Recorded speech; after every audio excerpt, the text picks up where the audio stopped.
রান্না কমপ্লিট হয়ে গেছে। মাংস আসলে উল্টো পাল্টা দিকে চুলা থাকার জন্য ভালো করে দেখাতে পারি না। এর এখানে মাংসের ঝোলের কালার কি সুন্দর হয়েছে।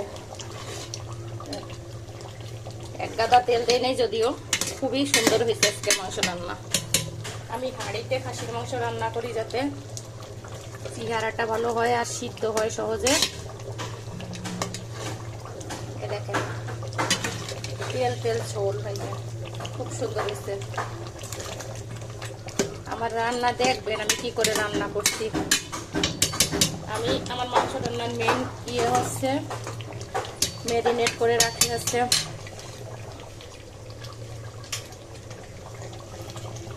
ম্যারিনেট করে রাখছি 20 মিনিট সমস্ত মশলা দিয়ে, তেল মরিচ আদা জিরে পেঁয়াজ রসুন, তারপরে কষিয়ে নিয়ে কিছু সময় রেখে দিছি। এই যে এখন রান্না শেষ। এই যে পুরা ঝোলে দেখেন কত সুন্দর হয়েছে, ঝোলের চেহারা দেখেন।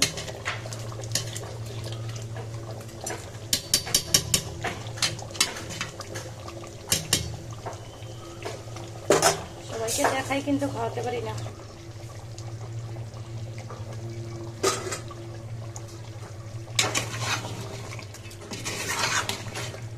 রান্না কমপ্লিট হয়ে গেছে, এবার সার্ভ করে দেবো। যে যে আসেন চলে আসেন। এই যে দেখেন কি সুন্দর পিস, খুবই সুন্দর হয়েছে খেতে আজকের মাংস, একেবারে কোনো কিছু কমতি হয় নাই। সবাই ভালো থাকেন সুস্থ থাকেন, আমার পেজের পাশে থাকবেন, পেজটাকে ফলো করে দেবেন।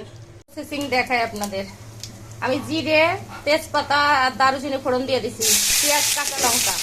আমি কিভাবে প্রসেসিং করতেছি সেটা দেখেন। আমি তো আগে মাংস ম্যারিনেট করে রাখছি, আর অর্ধেকটা রসুন আমি কাঁচা দিয়ে দিচ্ছি আর অর্ধেকটা রসুন আমি তেলের উপর দিলাম। আমি যেহেতু ফোড়ন দিলাম, ফোড়ন কেন দিলাম, যদি আমি সব কিছু দিয়ে একবারে মাখিয়ে দিয়ে দিই মাংসটাকে, মানে মেখে রান্না করি আমার মাংস আপনাদের দেখাই। এই যে মাংস যে আমি মেখে রাখছি, এটা 15 থেকে 20 মিনিট, তারও বেশি রাখছি, 20-25 মিনিট হয়ে গেছে। এখন আমি যেহেতু হাঁড়ির মধ্যে, আমি ইচ্ছে করলে অন্য পাত্রে একটা মশলা টসলা সব কিছু দিয়ে মাখিয়ে তারপরে আমি এই হাঁড়ির মধ্যে ফোড়ন দিতে পারতাম, কিন্তু সেটা আমি করলাম না। আমি হচ্ছে কড়াইয়ের মধ্যে খানিকটা তেল দিলাম, তারপরে জিরে ফোড়ন তেজপাতা আর দারুচিনি 5-7 টুকরো দিছি। 2-2.5 কিলো মাংস, 2.5 কিলোরও বেশি হবে তো। আর অনেকটাই পেঁয়াজ দিছি, 4-5টা-6টা পেঁয়াজ দিছি। আর রসুন দিছি হচ্ছে 6-7টা রসুন আমি সুন্দর করে ছুলে নিয়ে হালকা করে ছেঁচছি, মানে বেশি ছেঁচা দিই নেই, পরে আস্তে আস্তে রান্না হবে এর ভিতর। আর আমি এবার পেঁয়াজগুলোকে ভালো করে করব, বাদামি টাইপের করব, করে আমি হাঁড়ির মধ্যে ঢেলে দেবো। ঢেলে দিয়ে হাঁড়িটাকে চুলায় উঠে দিয়ে আমি মাংস আস্তে আস্তে কষাতে থাকবো। তো দেখতে থাকুন আপনারা। আমার মাংস ম্যারিনেট হয়ে গেছে। এই যে মাংস ম্যারিনেট হয়ে গেছে। এই দেখেন আমি ম্যারিনেট কি করলাম, এই যে অনেকটা তেল দিছি, তারপর জিরে ফোড়ন তেজপাতা আর দারচিনি, তারপরে দিছি কাঁচা লঙ্কার পেঁয়াজ রসুন ছেঁচে দিছি। এখন এটা বাদামি কালার হয়ে গেছে, এগুলো আমি এই মাংসের মধ্যে ঢেলে দেবো। ঢেলে দিয়ে মাংসটাকে সুন্দর করে কষাতে থাকবো।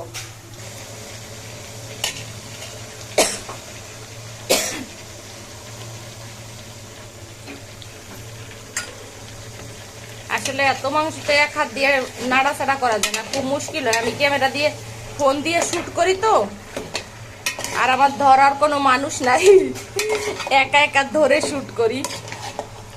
তো দেখেন আমার মাংস, আমি মাংসকে কি করছি, ধুয়ে সুন্দর করে পরিষ্কার করে কেটে ধুয়ে ঝাঁপিতে করে জল ঝরানোর জন্য রেখে দিয়েছিলাম। আপনারা যারা খাসির মাংস রান্না করবেন তারা প্রত্যেকেই হচ্ছে আগে মাংসকে জল ঝরিয়ে নেবেন সুন্দর করে, না হলে যদি জল থাকে আপনার মাংস কষানো ভালো হবে না, মাংস রান্না ভালো হবে না, মাংসের সেন্ট আসবে না, আর একটা মানে সিদ্ধ সিদ্ধ গন্ধ হয়ে যাবে, তখন ভালো লাগবে না মাংস খেতে।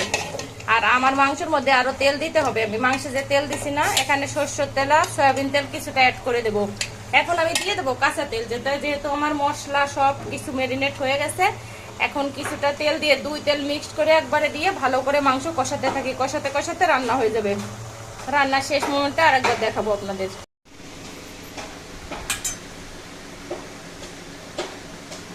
আমি আজকে রান্না করব, এখানে 2.5 কিলো খাসির মাংস আছে।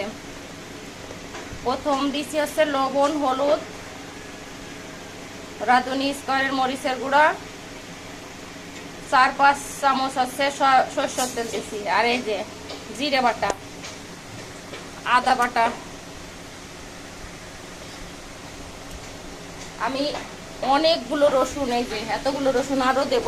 রসুন শেষের মধ্যে দিয়ে তারপরে সব কিছু দিয়ে মাংসটাকে মাখায় ম্যারিনেট করে রাখবো অন্তত 25-30 মিনিট। তারপরে রান্নার প্রসেসিংয়ে যাব।